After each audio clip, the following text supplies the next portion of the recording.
दोस्तों नमस्कार। एग्जाम का अंकस चैनल पे आपका स्वागत है। मैं हूं केदारनाथ मिश्रा। दोस्तों जैसा कि आप जानते हैं कि इस समय हम लोग घटनासार करंट अफेयर्स का जो वार्षिक एडिशन है वो पढ़ रहे हैं। इसमें अभी तक हम लोगों ने जो शुरू में वन लाइनर वाला पोर्शन दिया रहता है उसमें जो राष्ट्रीय घटनाक्रम होता है वो वाले पोर्शन को पढ़ लिया है। तो राष्ट्रीय घटनाएं अभी तक हम लोगों ने पढ़ ली हैं और अंतरराष्ट्रीय घटनाओं का एक हिस्सा अभी तक हम लोगों ने पढ़ा है। आज हम लोग उसके दूसरे हिस्से को पढ़ने चल रहे हैं। अगर अभी तक आप लोगों ने राष्ट्रीय घटनाक्रम वाला हिस्सा नहीं देखा है तो उसे जरूर देख लीजिए। उसकी हमने प्लेलिस्ट बना दी है। आप यूट्यूब पे जाएंगे और एग्जाम का अंकस चैनल पे देखेंगे तो वहाँ उसकी प्लेलिस्ट बनी हुई है, तो वहां से आप उसे देख लीजिए। अंतरराष्ट्रीय घटनाक्रम का भी एक पोर्शन हमने अभी तक डाल दिया है और आज हम लोग सेकेंड पोर्शन पढ़ने चल रहे हैं, अंतरराष्ट्रीय घटनाक्रम का वन लाइनर वाला हिस्सा। ठीक है, तो चलिए उसको शुरू करते हैं। लेकिन उसके पहले दोस्तों अगर आप इस चैनल पे नए हैं तो इस चैनल को सब्सक्राइब कर लीजिए, साथ ही बेल आइकन भी दबा लीजिए ताकि कोई भी नई अपडेट हो तो वो सबसे पहले आपको मिले। और हाँ, टेलीग्राम चैनल और व्हाट्सएप चैनल भी ज्वाइन कर लीजिए ताकि जो परीक्षा संबंधी महत्वपूर्ण खबरें हैं उनकी जानकारी आपको मिल सके और कुछ इंपॉर्टेंट नोट्स हैं उसकी पीडीएफ भी आप वहां से डाउनलोड कर सकते हैं। ठीक है, तो चलिए आज के प्रश्नों की जो श्रृंखला है उसे शुरू करते हैं। देखिए, पहला पॉइंट है, वह देश जिसने अगस्त 2024 में पिघले हुए थोरियम नमक का उपयोग करके दुनिया का पहला परमाणु ऊर्जा संयंत्र बनाने की घोषणा की है तो वह है चाइना। चाइना ने थोरियम नमक का उपयोग करके दुनिया का पहला परमाणु ऊर्जा संयंत्र बनाने की घोषणा की है, यानी थोरियम संयंत्र बनाने की घोषणा की। ठीक है ना, तो ये बहुत इंपॉर्टेंट है, आप इसे याद रखिएगा क्योंकि यह दुनिया का पहला देश है, इसलिए ये बहुत इंपॉर्टेंट है। अभी से बता देते हैं, आप इसे नोट कर लीजिएगा। ठीक है ना, नेक्स्ट देखते हैं, जुलाई 2024 में 100% हाइड्रोजन ईंधन द्वारा संचालित दुनिया की पहली वाणिज्यिक यात्री नौका, इसका नाम है एमवीसी चेंज। यह किस देश द्वारा लॉन्च की गई थी? तो यह अमेरिका द्वारा लॉन्च की गई। अब देखिए, जैसे लोक सेवा आयोग प्रश्न पूछता है केवल एक सही केवल दो सही, तो इस प्रश्न को उसमें फिट करिए। देखिए, मैं इसको दो तरीके से बताता हूँ। देखिए, पहला है कि 100% हाइड्रोजन ईंधन द्वारा संचालित दुनिया की पहली वाणिज्यिक नौका का नाम क्या है? तो इसे ही हो गया एमवीसी चेंज। ठीक है ना, इसका नाम है। नेक्स्ट, किस देश द्वारा लॉन्च की गई? तो यह अमेरिका द्वारा लॉन्च की गई। तो इस तरह से इसमें दो फैक्ट आ गए एक प्रश्न में। ठीक है, तो 100% हाइड्रोजन ईंधन से संचालित दुनिया की पहली वाणिज्यिक नौका एमवीसी चेंज है जिसे अमेरिका ने लॉन्च किया। ठीक है, नेक्स्ट देखते हैं, अमेरिका के टेक्सास में 18 अगस्त 2024 को हनुमान जी की 90 फुट ऊंची कांस्य प्रतिमा का अनावरण किया गया जिसे नाम दिया गया स्टैच्यू ऑफ यूनियन। ठीक है ना, स्टैच्यू ऑफ यूनियन जो है यह हनुमान जी की 90 फुट ऊंची कांस्य प्रतिमा है और यह अमेरिका के टेक्सास में स्थापित की गई है। ठीक है ना, तो हनुमान जी की 90 फुट ऊंची कांस्य प्रतिमा जिसे स्टैच्यू ऑफ यूनियन कहा गया है, यह अमेरिका के टेक्सास में स्थापित की गई है। ठीक है ना, तो अगर कोई पूछे कि स्टैच्यू ऑफ यूनियन कहाँ स्थापित है तो अमेरिका के टेक्सास में। नेक्स्ट देखते हैं, अगस्त 2024 में किसे संयुक्त राष्ट्र कमांड का 18वां सदस्य देश चुना गया? क्या है? संयुक्त राष्ट्र कमांड यूएनसी का 18वां सदस्य देश चुना गया है तो जर्मनी को चुना गया है। जर्मनी को संयुक्त राष्ट्र कमांड का 18वां सदस्य देश चुना गया है। ठीक है ना, नेक्स्ट देखते हैं, कोरियाई युद्ध के दौरान दक्षिण कोरिया का समर्थन करने के लिए 1950 में यह गठबंधन बनाया गया था। कौन सा गठबंधन? संयुक्त राष्ट्र कमांड, यूनाइटेड नेशंस कमांड। यह जो है कोरियाई युद्ध के दौरान दक्षिण कोरिया का समर्थन करने के लिए गठबंधन 1950 में बनाया गया था। हाल ही में जर्मनी इसका 18वां सदस्य बना है। ठीक है ना, नेक्स्ट देखते हैं, किस यूरोपीय देश ने हाल ही में वर्ष 2025 से अनिवार्य सैन्य सेवा शुरू करने की घोषणा की है? तो यह है क्रोएशिया। क्रोएशिया ने वर्ष 2025 से अनिवार्य सैन्य सेवा शुरू करने की घोषणा की है। मोस्ट इंपॉर्टेंट है, आप इसे याद रखिएगा कि हाल ही में किस यूरोपीय देश ने वर्ष 2025 से अनिवार्य सैन्य सेवा शुरू करने की घोषणा की है? तो वह कौन सा देश है? क्रोएशिया है। ठीक है ना, नेक्स्ट देखते हैं, हाल ही में विश्व बैंक में ने अमेजन वनरोपण के लिए धन एकत्र करने हेतु कितनी धनराशि का दुनिया का पहला कार्बन रिमूवल बॉन्ड जारी किया है? देखिए, विश्व बैंक ने क्या किया है, अमेजन में वन रोपण के लिए धन एकत्र करने के लिए यह दिया है कि कितनी धनराशि का दुनिया का पहला कार्बन रिमूवल बांड जारी किया है, तो $225 मिलियन। ठीक है ना। इसका उपयोग अमेजन में वन के रोपण के लिए किया जाएगा, जिससे कार्बन कम होगा। ठीक है ना, रिमूव किया जाएगा वातावरण से, उसका घनत्व तो कम होगा। ठीक है ना, तो इसे कार्बन रिमूवल बांड कहा जाता है। अगर पूछा जाए कि कार्बन रिमूवल बांड किसने जारी किया, तो वर्ल्ड बैंक ने जारी किया है। और यह इसकी कीमत कितनी है, तो वैल्यू तो $225 मिलियन है। ठीक है ना। नेक्स्ट देखते हैं, हाल ही में नासा के अंतरिक्ष वैज्ञानिकों ने किस मिशन द्वारा प्राप्त डेटा के माध्यम से मंगल ग्रह की मध्य परपट्टी में तरल जल की खोज की है।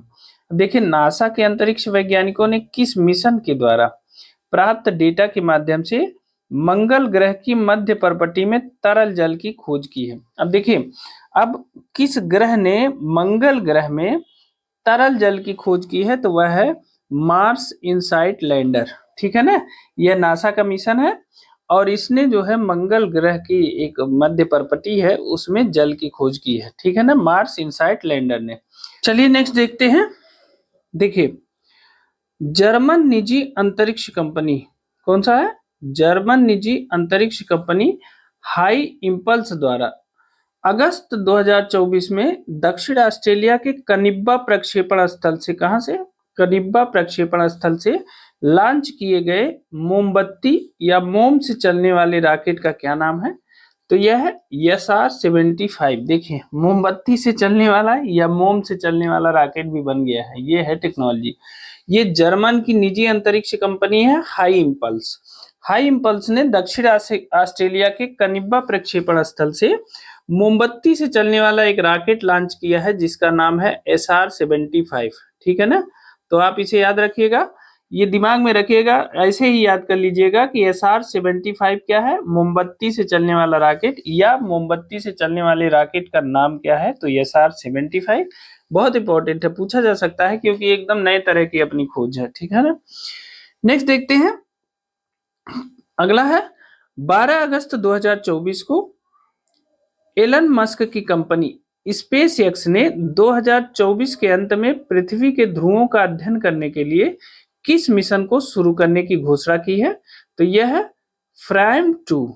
ठीक है, फ्रैम 2 मिशन है एक, जिसे एलन मस्क की कंपनी स्पेस एक्स ने 2024 के अंत में शुरू करने की घोषणा की है और इसका मुख्य काम है पृथ्वी के ध्रुवों का अध्ययन करना।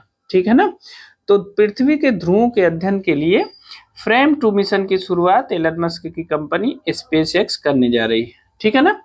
चलिए नेक्स्ट देखते हैं, 31 अगस्त 2024 को किस देश की सुप्रीम कोर्ट ने गैर कानूनी माहौल और गलत जानकारी फैलाने में योगदान के लिए एलन मस्क के सोशल मीडिया प्लेटफॉर्म एक्स पर प्रतिबंध लगा दिया है। अब देखिए, ये सुप्रीम कोर्ट है ब्राजील की। ब्राजील की सुप्रीम कोर्ट ने यक्स को, यानी जिसे पहले ट्विटर कहा जाता था, अब यह एलन मस्क की कंपनी है तो उन्होंने इसका नाम यक्स कर दिया है। अब इस पे जो है एक आरोप लगाया ब्राजील की सुप्रीम कोर्ट ने गैर कानूनी माहौल और गलत जानकारी फैलाने का, और इसी आरोप में ब्राजील में ट्विटर को या एक्स को बैन कर दिया गया है। ये बहुत इंपॉर्टेंट है क्योंकि आपको पता है कि एक्स बहुत पॉपुलर सोशल मीडिया ऐप है, तो आप इसे याद रखिएगा, किस देश में एक्स को बैन किया गया है, तो ब्राजील को। इंपॉर्टेंट है, किस देश में एक्स ऐप को बंद किया गया, एक्स प्लेटफॉर्म को बंद किया गया है, तो वह ब्राजील है। मोस्ट इंपॉर्टेंट है, ये पूछा जाएगा। ठीक है ना। नेक्स्ट देखते हैं कि हाल ही में, अगला है, हाल ही में अंतरिक्ष विज्ञानियों ने मिल्की वे में किस नाम से सूर्य से लाखों गुना अधिक चमकीले गेंट स्टार वाले क्लस्टर की खोज की है।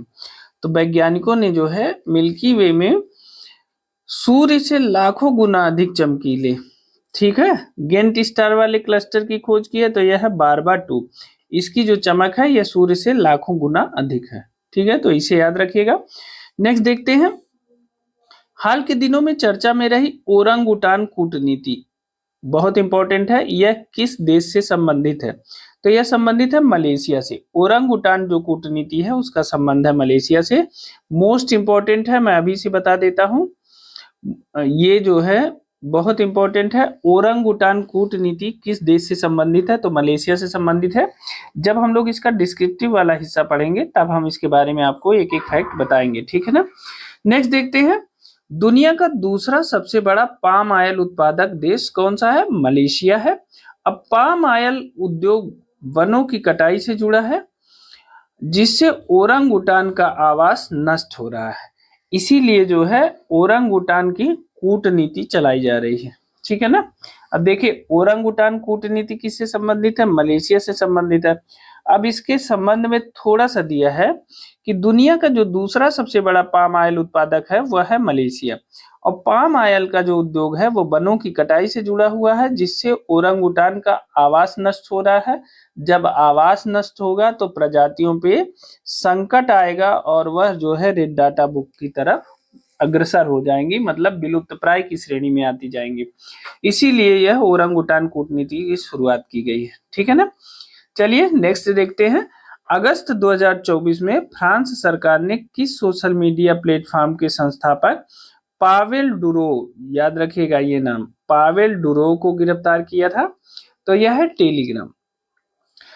अगस्त 2024 में फ्रांस सरकार ने सोशल मीडिया प्लेटफॉर्म जो है टेलीग्राम के संस्थापक पावेल डुरो को गिरफ्तार कर लिया था। यह भी इंपॉर्टेंट है। अब देखिए यहाँ दो प्रश्न सोशल मीडिया से संबंधित है।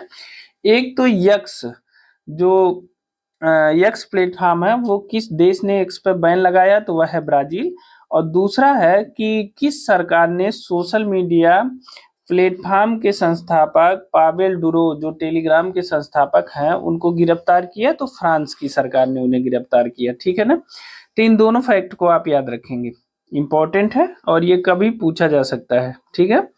नेक्स्ट देखते हैं, देखिए अब नेक्स्ट देखते हैं कि अगस्त 2024 में, देखिए अगला है, अगस्त 2024 में फ्रांस सरकार ने किस सोशल मीडिया प्लेटफॉर्म के संस्थापक पावेल डुरो को गिरफ्तार किया? तो ये टेलीग्राम, ये तो हो गया।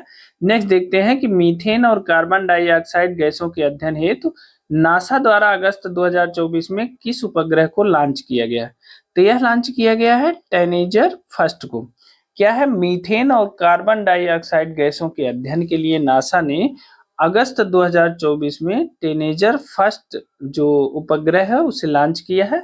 ये बहुत इंपॉर्टेंट है। यह ऐसे भी पूछा जा सकता है कि टेनेजर फर्स्ट सैटेलाइट का संबंध किससे है, या वह टेनेजर फर्स्ट सैटेलाइट का कार्य क्या है? तो यह मीथेन और कार्बन डाइऑक्साइड गैसों के अध्ययन के लिए नासा का एक सैटेलाइट है, ठीक है ना। नेक्स्ट देखते हैं, अगस्त 2024 में जापान में आए 252 किलोमीटर प्रति घंटे की गति वाले किस तूफान ने 10 लाख से अधिक लोगों को प्रभावित किया है?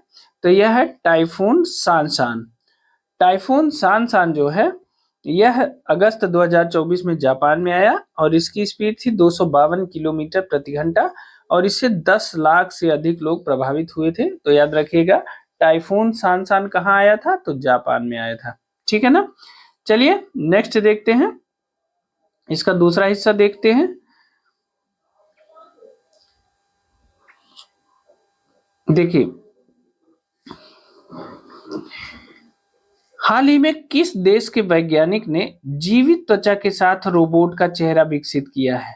कितनी बड़ी बात है। देखिए जीवित त्वचा मतलब रोबोट का जो चेहरा है, जो त्वचा है वो जीवित त्वचा है। आप उसे छू सकते हैं, देख सकते हैं, मतलब उसको टच करके फील कर सकते हैं कि ये जीवित है, ठीक है ना। तो यह है जापान। जापान ने रोबोट का जो चेहरा विकसित किया है वह जीवित त्वचा से विकसित किया है। तो यह इंपॉर्टेंट है, पूछा जा सकता है कि किस देश के वैज्ञानिकों ने जीवित त्वचा के साथ रोबोट का चेहरा विकसित किया? तो जापान, ठीक। हम नेक्स्ट देखते हैं, ऑपरेशन हिरूफ, जिसमें आत्मघाती हमलों की एक श्रृंखला स्थापित थी शामिल थी, हाल ही में पाकिस्तान के किस प्रांत में घटित हुआ? तो यह हुआ बलूचिस्तान में। बलूचिस्तान में अभी हाल ही में जो है एक आत्मघाती विस्फोट हुआ था बहुत तगड़ा। उसमें जो है ऑपरेशन हिरूफ, इसमें क्या हुआ था कि एक के बाद एक आत्मघाती हमले करने थे, ठीक है ना। तो उसे ऑपरेशन हिरूफ दिया था, क्रमबद्ध तरीके से आत्मघाती हमला करना था और यह बलूचिस्तान, पाकिस्तान के बलूचिस्तान में यह हमला हुआ है। तो ऑपरेशन हिरूफ किससे संबंधित है? आत्मघाती हमलों की एक श्रृंखला से संबंधित है, ठीक है ना।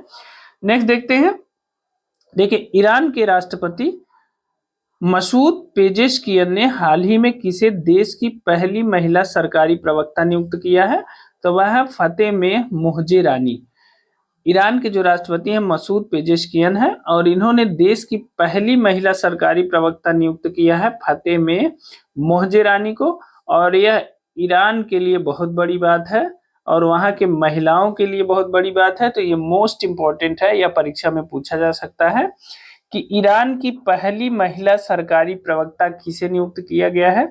तो वह है फतेह मोहजेरानी। इंपॉर्टेंट है, इसे याद रखिएगा, ठीक है ना।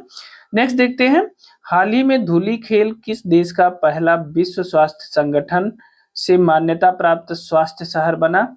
तो यह है नेपाल। यह जो है धुलीखेल नेपाल का एक शहर है जिसे WHO ने स्वास्थ्य शहर की मान्यता दी है, ठीक है ना। तो यह नेपाल का पहला ऐसा शहर है जिसे WHO ने स्वास्थ्य शहर की मान्यता दी है। तो धुलीखेल नेपाल में स्थित है, ठीक है ना।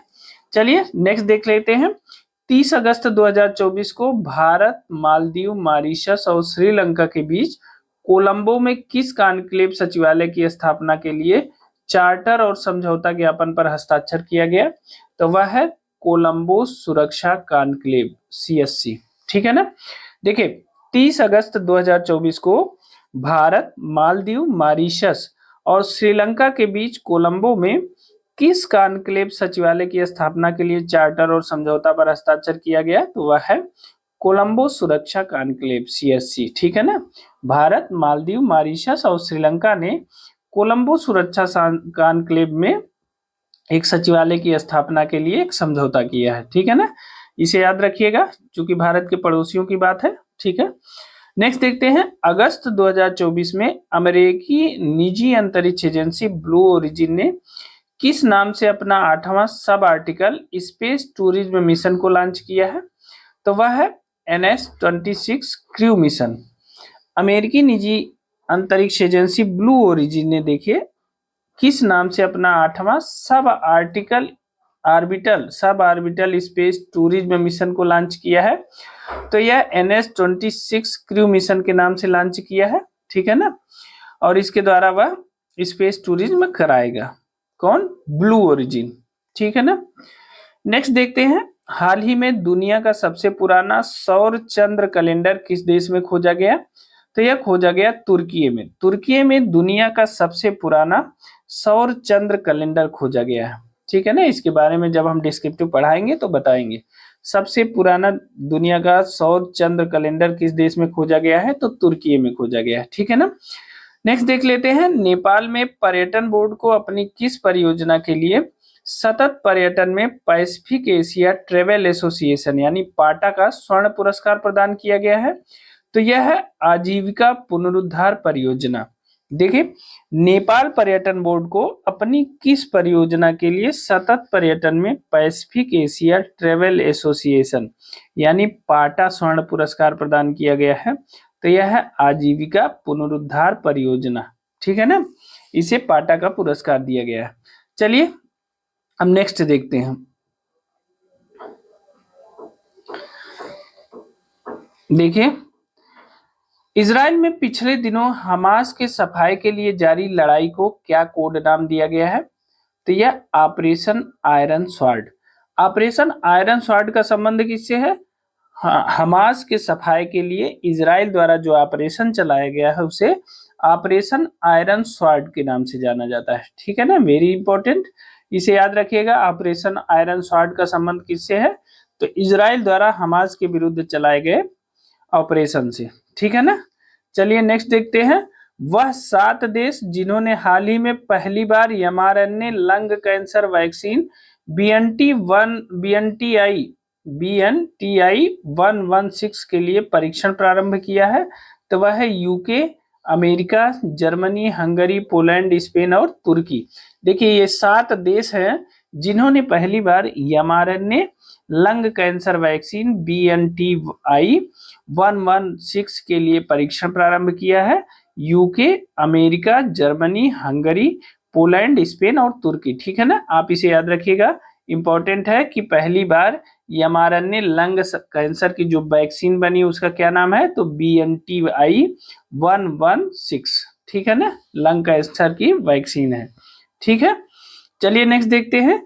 इंडोनेशिया स्थित वह द्वीप जहां से हाल ही में 51,200 वर्ष पुरानी गुफा पेंटिंग मिली है, तो यह है सुलावेसी द्वीप। सुलावेसी द्वीप में हाल ही में 51,200 वर्ष पुरानी गुफा पेंटिंग मिली है, यह मोस्ट इंपॉर्टेंट है। ठीक है ना, नेक्स्ट देखते हैं।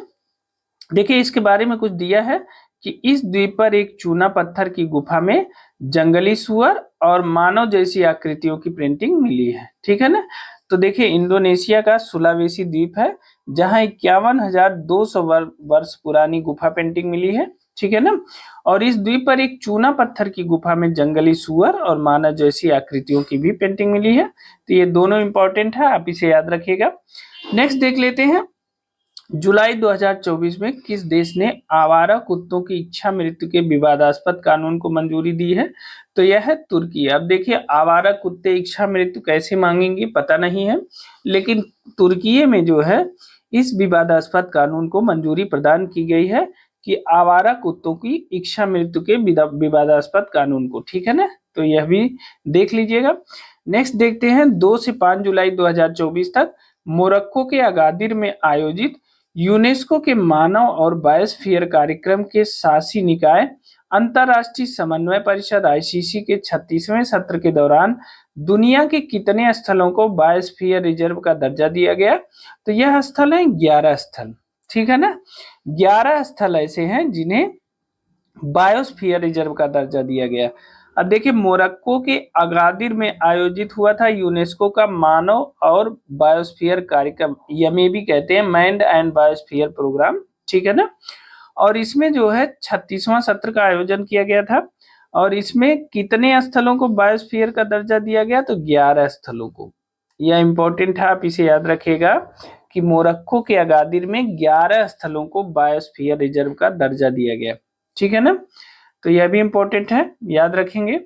नेक्स्ट देखते हैं, इजरायली संसद द्वारा जुलाई 2024 में पारित एक विधेयक द्वारा संयुक्त राष्ट्र संघ की किस एजेंसी को आतंकवादी संगठन घोषित किया गया, तो यह है UN राहत एजेंसी, UNRWA। देखिए ये बहुत इंपॉर्टेंट फैक्ट है और बहुत बड़ी बात है कि इजरायली संसद ने जो UN की एक राहत एजेंसी है UNRWA, उसको आतंकवादी संगठन घोषित कर दिया।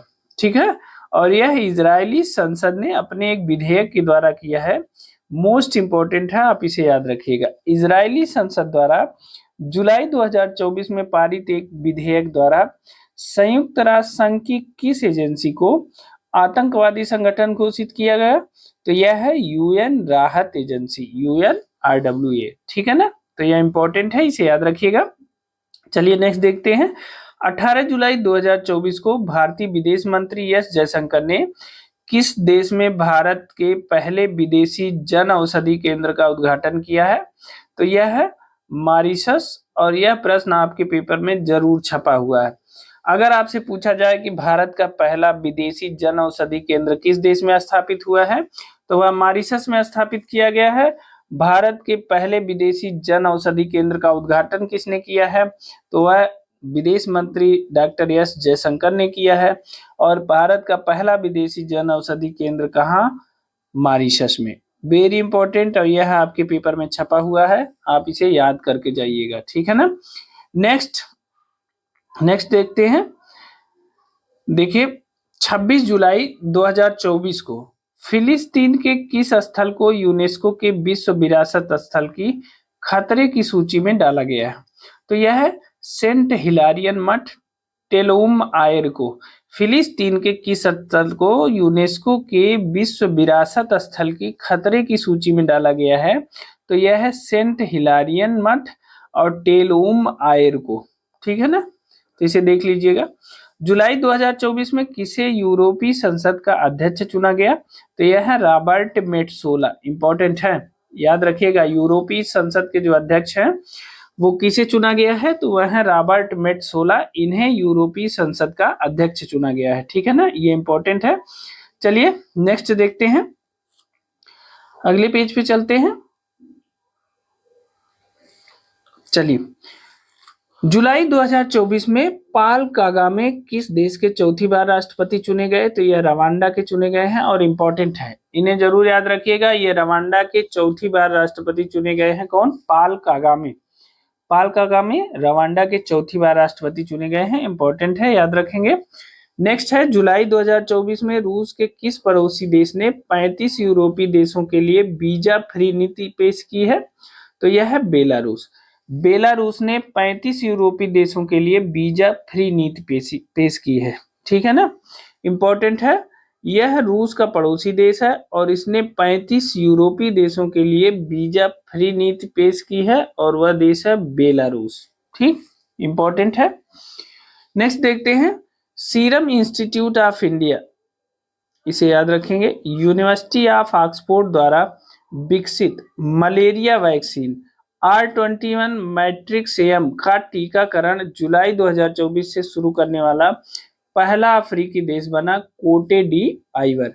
अब देखिए, इस प्रश्न को ऐसे समझिए कि सीरम इंस्टीट्यूट ऑफ इंडिया और यूनिवर्सिटी ऑफ ऑक्सफोर्ड ने मिल करके एक मलेरिया वैक्सीन बनाई जिसका नाम है R21 या मैट्रिक्स एम कहते हैं इसे, ठीक है ना। अब इसका जो टीकाकरण है, इसकी शुरुआत पहली बार अफ्रीकी देश कोटे डी आइवर में हुई है, तो यह बहुत इंपॉर्टेंट है। मलेरिया वैक्सीन का नाम क्या है? R21 या मैक्सिमियम। इसको बनाया किसने? सीरम इंस्टीट्यूट और यूनिवर्सिटी ऑफ ऑक्सफोर्ड ने मिलकर बनाया है, ठीक है। और इसका टीकाकरण किस देश में शुरू हुआ? तो अफ्रीकी देश है कोटे डी आइवर, वहां इसकी शुरुआत की गई है। तो इस फैक्ट को याद रखिएगा, इंपॉर्टेंट है, ठीक है ना, याद रखेंगे आप इसे। नेक्स्ट देखते हैं, मलेशिया का वह राष्ट्रीय प्रतीक जिसकी वर्तमान में संख्या मात्र 150 रहने के कारण हाल ही में उसे विलुप्ति की कगार पर घोषित किया गया, तो वह है मलयान टाइगर। मलयान टाइगर जो है यह मलेशिया का राष्ट्रीय प्रतीक है और इसकी संख्या मात्र कितनी रह गई है? 150, ठीक है, इसीलिए इसे विलुप्ति की कगार पर घोषित कर दिया गया है, तो ये इंपॉर्टेंट है। नेक्स्ट देखते हैं, जुलाई 2024 में कौन सा देश 1992 संयुक्त राष्ट्र जल सम्मेलन का 53वां पक्ष बना? तो वह है आइवरी कोस्ट। आइवरी कोस्ट जो है, जो संयुक्त राष्ट्र जल सम्मेलन 1992 में हुआ था, उसका 53वां पक्ष बन गया है आइवरी कोस्ट, ठीक है ना।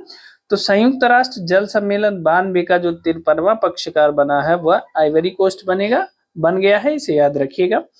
नेक्स्ट देखते हैं, यूरोपीय अंतरिक्ष एजेंसी ESA ने 2029 में पृथ्वी के बहुत निकट से गुजरने वाले किस क्षुद्र ग्रह के अध्ययन के लिए हाल ही में रैमसेस मिशन की घोषणा की है?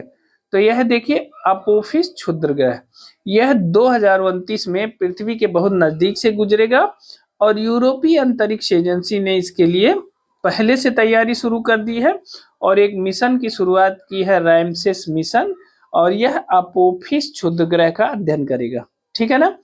नेक्स्ट देखते हैं, विश्व का पहला थोरियम आधारित न्यूक्लियर प्लांट किस देश में स्थापित किया जा रहा है? तो वह चीन में। अभी इसके पहले हमने आपको बताया था, क्योंकि ये वार्षिक घटनाक्रम है, तो ये खबर के बाद वो खबर आ चुकी है जब चीन ने उस न्यूक्लियर प्लांट को चालू कर दिया है। तो विश्व का पहला थोरियम आधारित न्यूक्लियर प्लांट चाइना ने शुरू कर दिया है, ठीक है ना, तो इंपॉर्टेंट है, इसे याद रखेंगे आप। नेक्स्ट है, 26 जून 2024 को अंतरराष्ट्रीय सौर गठबंधन में पूर्ण सदस्य के रूप में शामिल होने वाला 100वां देश बना पराग्वे। अब देखिए, अंतरराष्ट्रीय सौर गठबंधन में 100वें सदस्य के रूप में पराग्वे शामिल हुआ या पूर्ण सदस्य के रूप में शामिल हुआ, और 101वें पूर्ण सदस्य के रूप में कौन शामिल हुआ है? तो वह हुआ है नेपाल। नेपाल जो है 101वें पूर्ण सदस्य के रूप में इसमें शामिल हो गया है अंतरराष्ट्रीय सौर गठबंधन में, ठीक है, तो इन दोनों फैक्ट को याद रखिएगा। नेक्स्ट देखते हैं, 25 जून 2024 को किस देश का चंद्र मिशन चंद्रमा से रेत और पत्थर के नमूने लेकर सुरक्षित धरती पर वापस लौटा? तो यह है चीन का चांगई 6 मिशन। यह जो है चंद्रमा से रेत और पत्थर के नमूने लेकर सुरक्षित धरती पर वापस लौटा है चीन का चांगई 6 मिशन, ठीक है ना। तो किस देश का चंद्र मिशन चंद्रमा से रेत पत्थर के नमूने लेकर सुरक्षित धरती पर वापस लौटा? तो चीन का चांगई 6 मिशन है, ठीक है ना। नेक्स्ट देखते हैं, देखिए, हाल ही में दुनिया की पहली मानव रहित सेना प्रणाली कहाँ प्रारंभ की गई है? तो यूक्रेन में। यूक्रेन में जो है मानव रहित सेना प्रणाली की शुरुआत की गई है। अभी जब हम व्याख्यात्मक हिस्सा पढ़ाएंगे तो इसके बारे में कंप्लीट आपको बताएंगे, लेकिन आप अभी ये जानिए कि दुनिया की पहली मानव रहित सेना प्रणाली की शुरुआत कहाँ की गई है? तो वह है यूक्रेन में। ठीक है ना। नेक्स्ट देखते हैं, जून 2024 में किसानों के तीखे विरोध के बाद किस देश में पशुधन यानी पशुओं के डकार पर लगने वाले बर्फ टैक्स को समाप्त कर दिया गया है? तो यह है न्यूजीलैंड। न्यूजीलैंड में जो है पशुओं के डकार पर टैक्स लगा दिया गया था, लेकिन वहां के किसानों ने इसका तीखा विरोध किया, जिससे सरकार को बैकफुट पे आना पड़ा और इसी उसमें बर्फ टैक्स को हटाना पड़ा। ठीक है ना। तो पशुओं के डकार पर टैक्स किसने लगाया था? सबसे पहले तो न्यूजीलैंड ने लगाया था, और अब जो है न्यूजीलैंड ने उस बर्फ टैक्स को वापस ले लिया है। आपको कल हमने पढ़ाया था कि डेनमार्क ने भी CO2 उत्सर्जित करने वाले पशुओं पर कर लगाने का प्रस्ताव रखा है। ठीक है, तो उसका क्या हाल होगा आगे देखा जाएगा। नेक्स्ट देखते हैं, जून 2024 में 112वीं इंटरनेशनल लेबर कॉन्फ्रेंस का आयोजन कहां पर किया गया? तो यह किया गया जिनेवा में। जून 2024 में 112वीं इंटरनेशनल लेबर कॉन्फ्रेंस का आयोजन किया गया है जिनेवा में, और यह इंपॉर्टेंट है। ठीक है ना। 112वीं इंटरनेशनल लेबर कॉन्फ्रेंस का आयोजन कहाँ किया गया है? जिनेवा में, और यह इंपॉर्टेंट है, इसे याद रखिएगा। नेक्स्ट देखते हैं, समलैंगिक विवाह को वैध बनाने वाला दक्षिण पूर्वी एशियाई देश कौन सा बन गया है? यह पहला दक्षिण पूर्वी एशियाई देश है, तो यह है थाईलैंड। थाईलैंड जो है समलैंगिक विवाह को वैध बनाने वाला पहला दक्षिण पूर्वी एशियाई देश बन गया है, और यह बहुत इंपॉर्टेंट है, आप इसे याद रखिएगा। ठीक है। नेक्स्ट देखते हैं, जून 2024 में जारी सिपरी ईयरबुक 2024 हथियार निरस्त्रीकरण और अंतरराष्ट्रीय सुरक्षा रिपोर्ट के अनुसार दुनिया में सबसे अधिक परमाणु हथियार किस देश के पास है? तो वह है रसिया के पास। सिपरी ने अपनी ईयरबुक 2024 में हथियार निरस्त्रीकरण और अंतरराष्ट्रीय सुरक्षा रिपोर्ट जारी किया है, और उसके अनुसार सबसे अधिक एटमी हथियार किसके पास है? वह रसिया के पास है। और इंपॉर्टेंट है, आप इतना याद रखिए कि सबसे ज्यादा परमाणु हथियार रखने वाला देश कौन सा है? तो वह है रूस। ठीक है। नेक्स्ट देखते हैं, नासा के परसिवेरेंस रोवर ने पिछले दिनों मंगल के ग्रह पर काले पत्थरों के बीच एक रहस्यमयी सफेद रंग के पत्थर को देखा, जिसको नाम दिया गया है एटोको पॉइंट।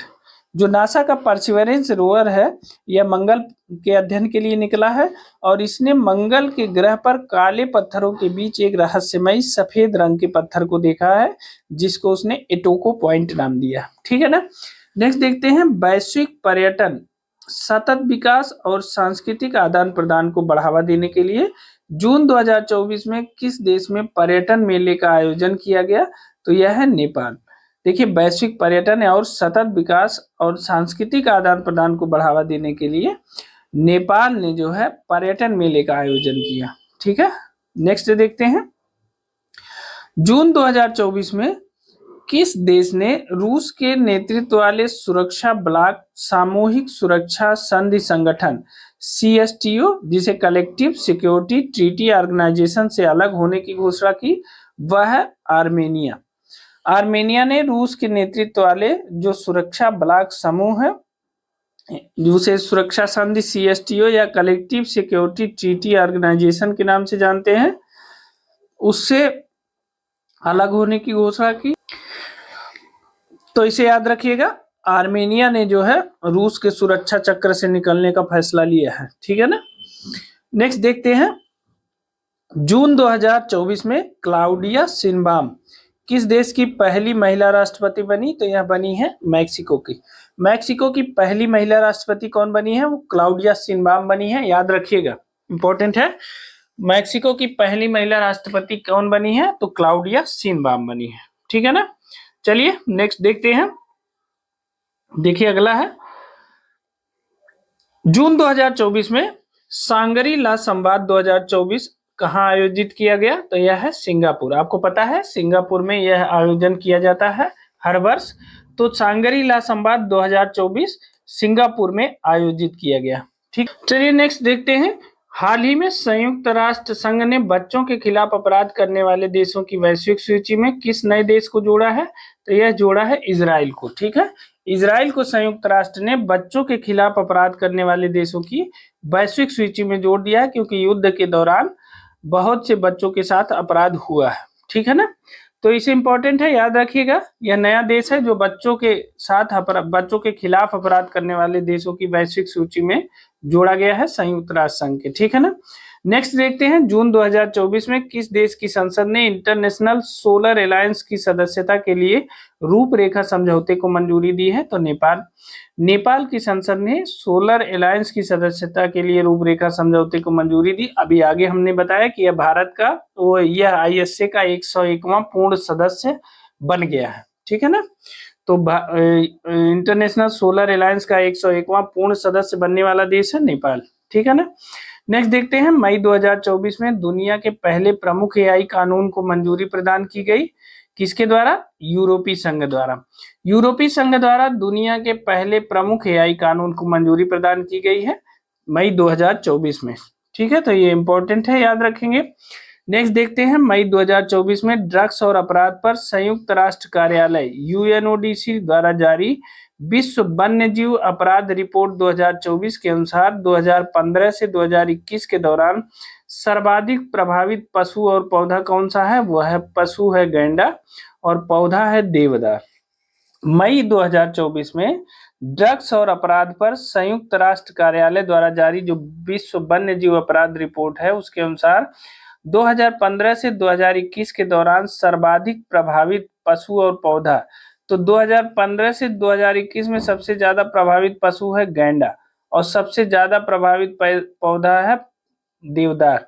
तो सबसे ज्यादा जो है गैंडा को मारा गया है या उनकी संख्या कम हुई है और सबसे ज्यादा पेड़ काटा गया है देवदार। ठीक है, तो इन दोनों को याद रखिएगा 2015 से 2021 के बीच में। ठीक है, नेक्स्ट देखते हैं, एलन मस्क ने अपने सोशल मीडिया प्लेटफॉर्म एक्स का डोमेन नेम twitter.com से बदल के क्या कर दिया? x.com। तो एलन मस्क ने चूंकि ट्विटर का नाम बदल के एक्स कर दिया था जब से इन्होंने खरीदा इस कंपनी को, अब इन्होंने इसका डोमेन नेम twitter.com को बदल करके x.com कर दिया है। ठीक है, नेक्स्ट देखते हैं, पिछले दिनों किस देश ने दुनिया का पहला 6G डिवाइस लॉन्च किया है जो 5G की तुलना 20 गुना तेजी से कार्य करने में सक्षम है? तो वह है जापान। जापान ने 6G डिवाइस लॉन्च किया और यह 5G की तुलना में 20 गुना तेजी से कार्य करने में सक्षम है, तो यह भी इंपॉर्टेंट है। ठीक है ना, हाल ही में मई 2024 में कौन अंतरराष्ट्रीय सौर गठबंधन का 99वां सदस्य देश बना? तो स्पेन मई 2024 में अंतरराष्ट्रीय सौर गठबंधन का 99वां सदस्य देश बना। पराग्वे 100वां सदस्य देश बना और नेपाल 101वां सदस्य देश बना, तो इसे याद रखिएगा। ठीक है ना, चलिए नेक्स्ट देखते हैं। देखिए